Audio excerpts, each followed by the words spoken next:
Hello and welcome to a Stemmerwalt Log Homes Dreams to Reality. As you can see behind me, we have come a long ways. This is only 24 days, and in this show, we're going to take you through the subfloor and the first 10 days of the project. But I thought it was time for you to meet some very important people in my life that are going to be a part of the project. This is my daughter Addison, being shy, my son Colin, and my wife Liza. And as all of you know, when we move to the inside of the house, Liza's going to ask for all your help, because we're going to let you vote on everything we finish the house with, from the kitchen countertops, the sinks, the lighting fixtures, all that kind of stuff.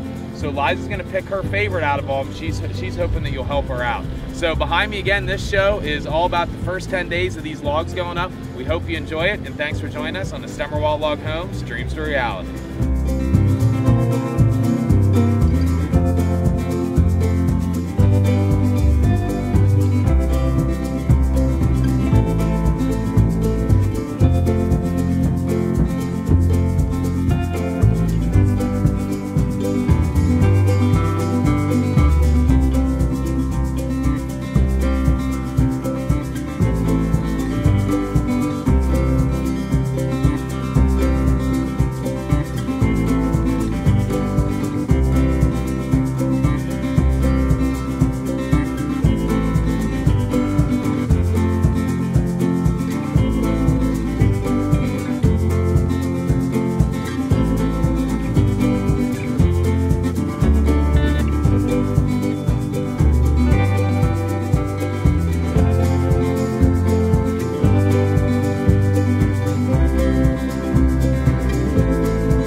Thanks for joining us on a Stemmerwalt Log Homes Dreams to Realities. You saw the first 10 days are absolutely amazing. To see how fast this goes up just blows me away. And I was glad you got to meet my family. They're gonna be joining us a lot as we start to finish off the inside of the house. Liza's really gonna ask for all of your help when it comes to voting and picking the stuff that she likes. But we wanna thank you all. The next show is gonna be about the next 10 days, so make sure you watch. And we wanna remind everybody, you can visit our website at dreamstorealityloghome.com. We have photos that are updated every single day, a live web camera that you can come on during the day and watch the guys as they work. Some really, really cool stuff. So make sure you go to our website, dreamstorealityloghome.com every day. And we want to thank you all for joining us on a Stemmerwalt Log Homes Dreams to Reality.